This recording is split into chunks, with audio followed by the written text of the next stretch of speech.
मुझे क्या मतलब है बाबरी मस्जिद और राम मंदिर से? मैंने पढ़ाई की, मुझे नौकरी दो। फिर जब वो आंदोलन करते वो लोग आगे बढ़े, वो अपनी नौकरी का डिमांड करते कि हमें नौकरी चाहिए, फिर उनको पीछे से घेरा गया, फिर उन पर ब्लीचिंग पाउडर के ऊपर उनको पानी छिड़का गया। मोदी जी क्या कहेंगे ये बात आप लोग सब जानते हैं। मोदी जी ना कह के फेकू जी कहें तो ज़्यादा अच्छा लगेगा। बंगाल में भी SSC 2 साल से नहीं हुआ है, रुका हुआ है। इस बात का भी डर है कि उनके बर्थ सर्टिफिकेट में देखना होगा पिताजी का नाम चेंज हुआ है कि वही। उसमें एक जवान लड़का शहीद हुआ जो पोस्ट ग्रेजुएट करने के बाद ऑटो चला रहा था। उन्होंने क्या काम किया जब से आए? नोटबंदी से लेके GST का मार, लॉकडाउन का मार, आज लोग उठ नहीं पाए, कमर टूट गई है लोगों का। जनता जो बोल रही है वो ये कह रही है कि कहीं ना कहीं जो यहाँ के लोग हैं वो TMC को प्यार करते हैं और ममता बनर्जी को इस बार वोट देंगे। तो सरकार दूसरी तरफ ये कह रही है कि हम 200 सीट तो लेके आएंगे। तो सरकार कहीं ना कहीं किसी दावे पे ही तो बात कर रही है। देखिए, हमारी सरकार 200 सीट लाएगी, ममता बनर्जी की सरकार इसलिए लाएगी, कॉन्फिडेंट है कि उन्होंने काम किया है। और दूसरी सरकार क्या दावा कर रही है, वो क्या करेगी, ये कहना मुश्किल है।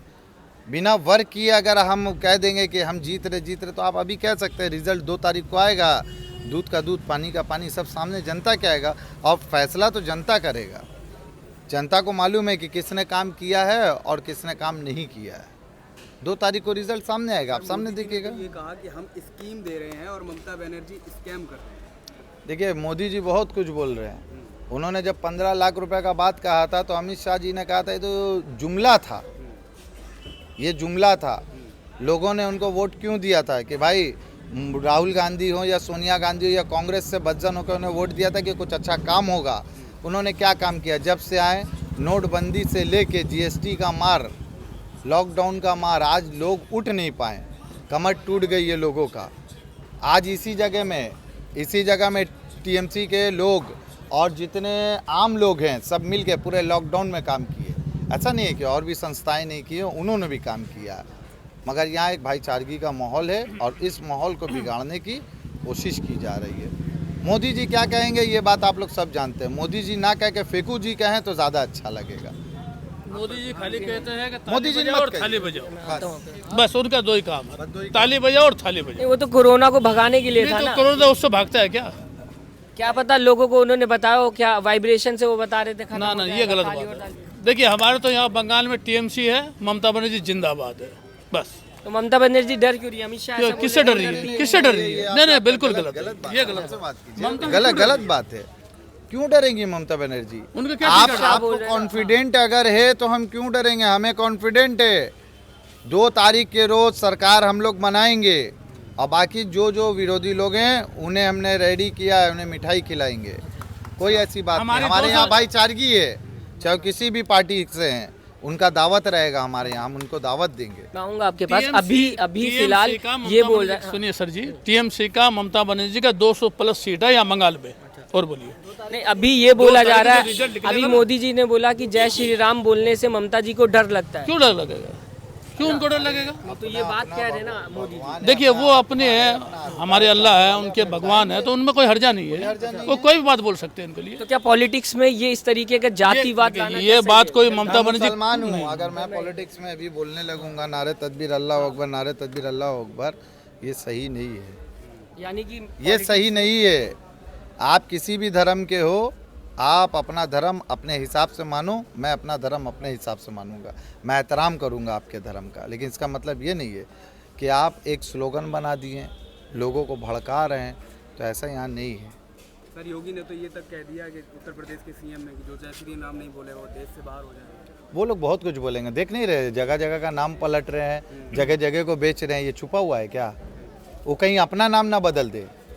हमको तो हमें तो इस बात का भी डर है कि उनके बर्थ सर्टिफिकेट में देखना होगा पिताजी का नाम चेंज हुआ है कि वही नाम है। अरे आज योगी बन गए, कल कुछ और बन जाएंगे, उसमें क्या दिक्कत है? वो देखिए, वो लोग बहरूपिया लोग हैं। बंगाल में ऐसे लोगों के लिए कोई जगह नहीं है और ऐसे लोगों का नाम ना ले।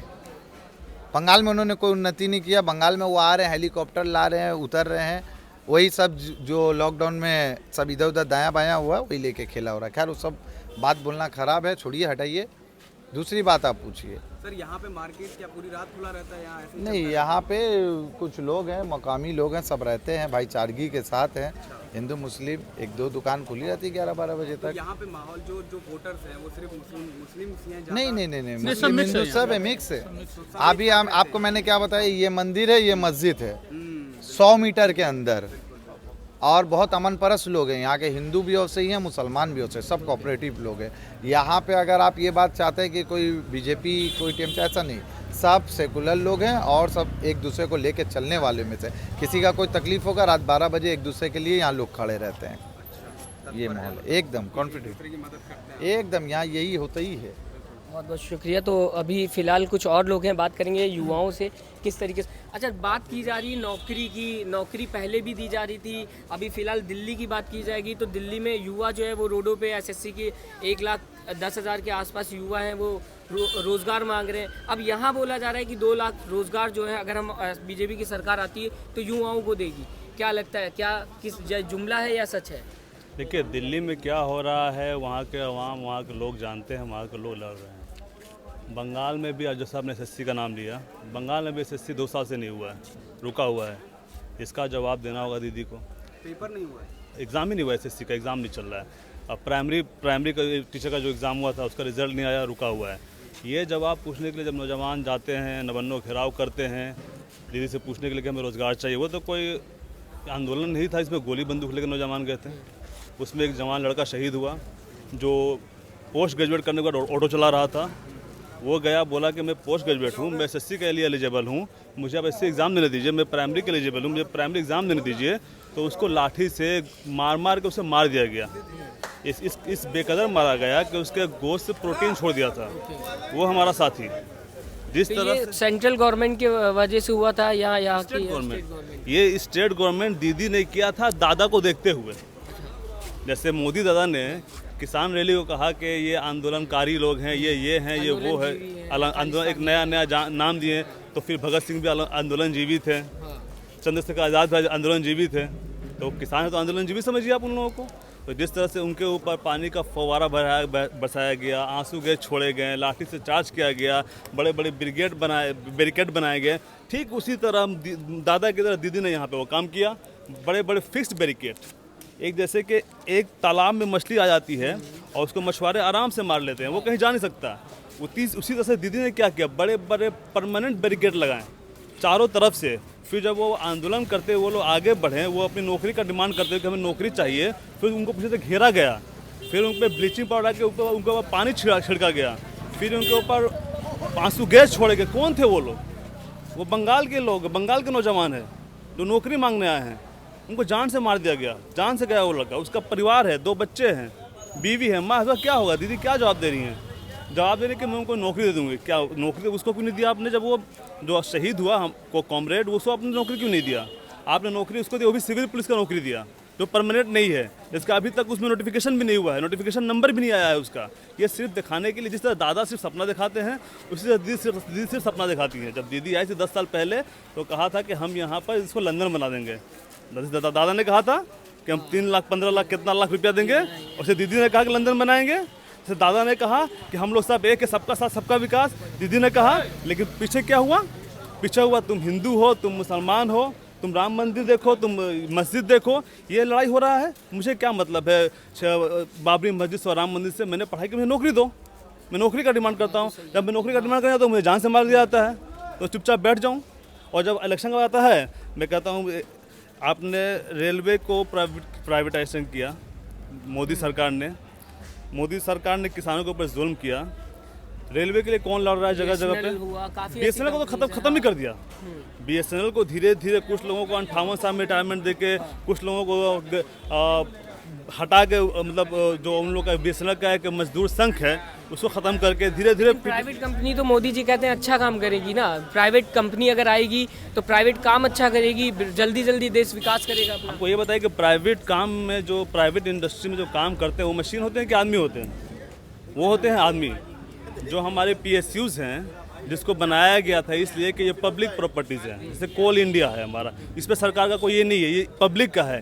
लेकिन यहाँ देखिए, वहाँ मोदी जी घपला कर रहे हैं और यहाँ दीदी जी कोल इंडिया में घपला कर रही हैं। दीदी चावल में चोरी कर रही हैं, दीदी सारदा नारदा कर रही है। देखिए बहुत झंडे दिख रहे होंगे आपको। सबसे झंडे दिख रहे हैं ना?